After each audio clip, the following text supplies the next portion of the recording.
Olá pessoal, sejam bem-vindos novamente. Vamos falar um pouquinho aqui sobre espelhos planos. Espelhos esses onde acontece o fenômeno da reflexão. Perfeito? O que acontece é que eu vou pegar uma superfície plana, uma reta, e vou desenhar esses dois risquinhos aqui. Vou desenhar risquinhos para identificar o quê? Parte de trás do espelho. Então, a parte refletora e a parte de trás. Muito bem. O que acontece para a gente desenhar aqui um objeto, e esse objeto, ó, gerando uma imagem dentro do espelho. Mas como é que a gente pode fazer isso? Olha, a construção seria a seguinte: um raio de luz atinge o espelho, aqui ó, raio de luz atingiu o espelho, bateu no espelho e no ponto que ele toca o espelho, vai ter a reta normal, perpendicular à superfície, ó, a reta normal. Perfeito? E aí, nós vamos ter então a reflexão desse raio de luz. Como o ângulo de incidência em relação ao normal é zero, a reflexão também vai ser zero. Ângulo de incidência medido em relação à reta normal, reflexão também em relação à reta normal. Então, bateu, voltou na mesma direção. Nossa, então bate e volta. Que legal, porque aqui estão presentes aí os três princípios ópticos, né? Princípio lá, da propagação retilínea, a luz caminhando em linha reta. Princípio da reversibilidade, o mesmo caminho que a luz faz para ir, pode fazer para voltar. E o terceiro princípio, o princípio da independência. O raio que vai não interfere com o raio que volta. Legal, os raios se cruzam, mas um não interfere com o outro. Princípio da independência. Então, os três princípios ópticos presentes ali. Legal. Então, a primeira situação seria essa.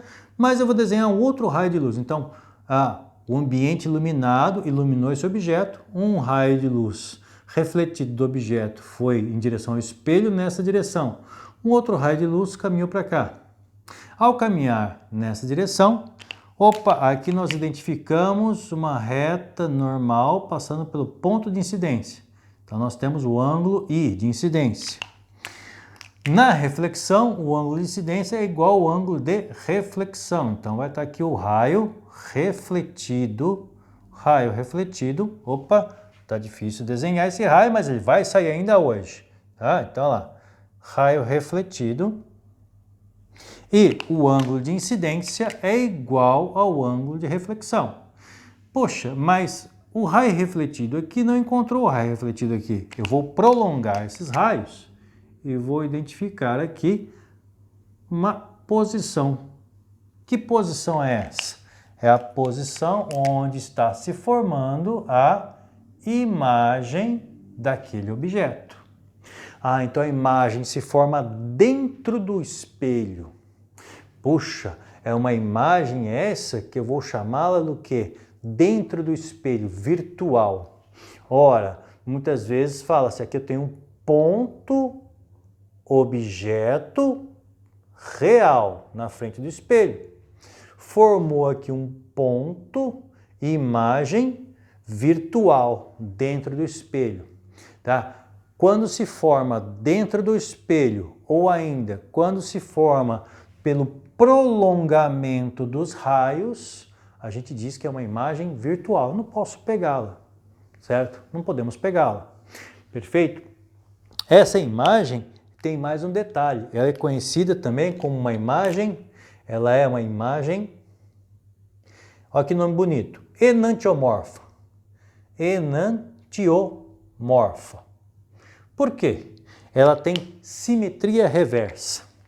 Tá? Ela é simétrica, mas com lado trocado.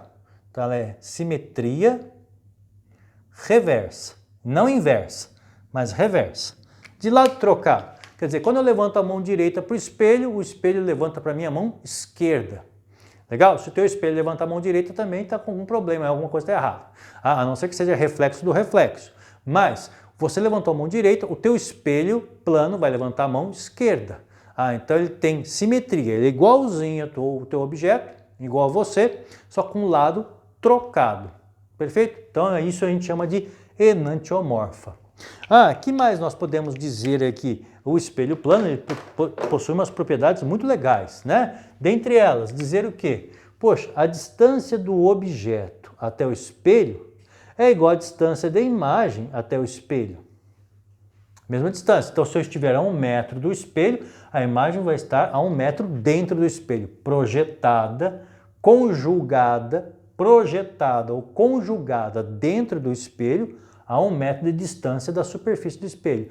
Que legal! Sabe que isso é questão também de vestibular, né? O cara vira para você, o examinador vira para você e fala assim, a distância entre o objeto e a imagem conjugada é de 3 metros. A distância entre o objeto e a imagem conjugada é de 3 metros. Qual a distância do objeto até o espelho, então? Poxa, se são 3 metros aqui, né, e as distâncias são iguais, então 3 metros, aqui é 1,5, aqui é 1,5. Tudo bem? Legal? Tá aí. Outra coisa que a gente pode dizer, bom, então a gente já sabe que a distância do objeto até o espelho é igual à distância da imagem conjugada até o espelho. Legal. Estão sempre frente a frente. Sempre frente a frente.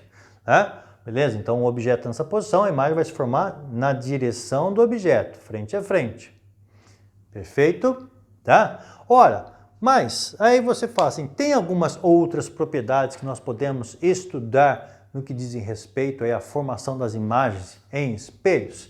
Claro, nós podemos estudar várias outras situações. Antes de estudar cada uma delas, você fala assim, e se eu tivesse, por exemplo, né, uma situação envolvendo mais de um espelho? Eu tenho aqui 2 espelhos. Eu posso fazer esse estudo?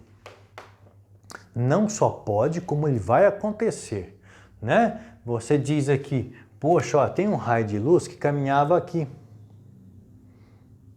Perfeito? Quando esse raio de luz atingiu a superfície, e ele pergunta alguma coisa relacionada aos ângulos, mas a gente já vai lembrar de alguns detalhes, né? Vamos colocar números para ficar mais fácil? Olha, vou dizer aqui que aqui tem 100 graus, perfeito? E aqui tem um ângulo de 20 graus, tá bom? Exemplo, para a gente trabalhar. Muito bem, o que acontece? Dada essa situação, o ângulo de incidência ali vale quanto? Vamos lembrar algumas coisas que a gente já conversou sobre reflexão. O ângulo de incidência e o ângulo de reflexão são sempre medidos em relação à reta normal. Então, olha só.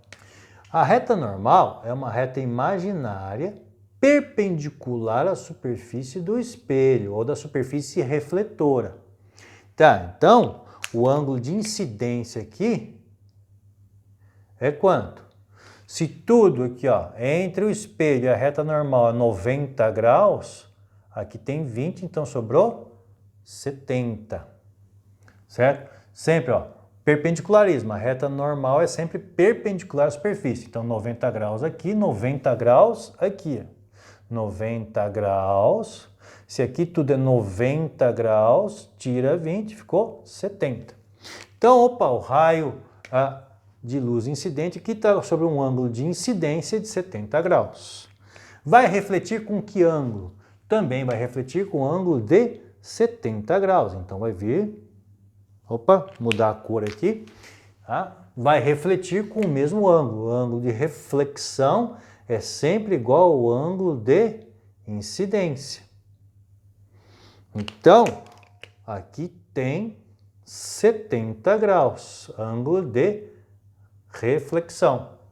Nossa, então aqui volta a ser 20, né? Volta a ser 20. Olha que bonitinho, porque dá 20 com 70, 90. 90 com 70 vai dar 160. 160 com 20, 180. Olha que legal, 180 graus.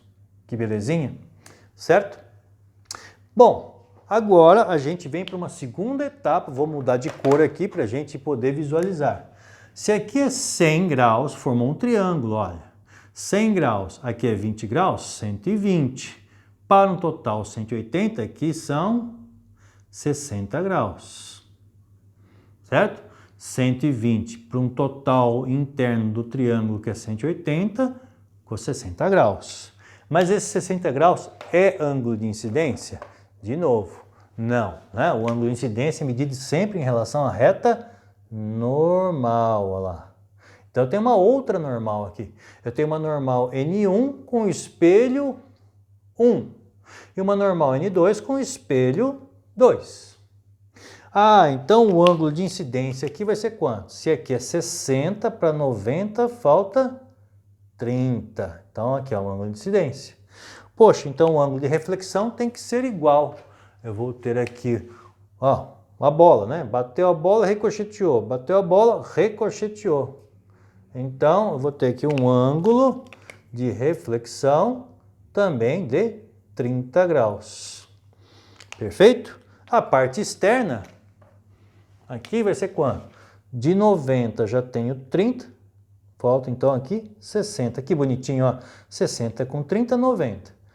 30 com 60, 90. Total 180. Que bonitinho, que belezinha. Legal, moçada? É isso aí, tá? Então, espelho plano. Vamos ver algumas propriedades numa próxima aula, beleza? Valeu, galera. Fica aí com vocês a ideia.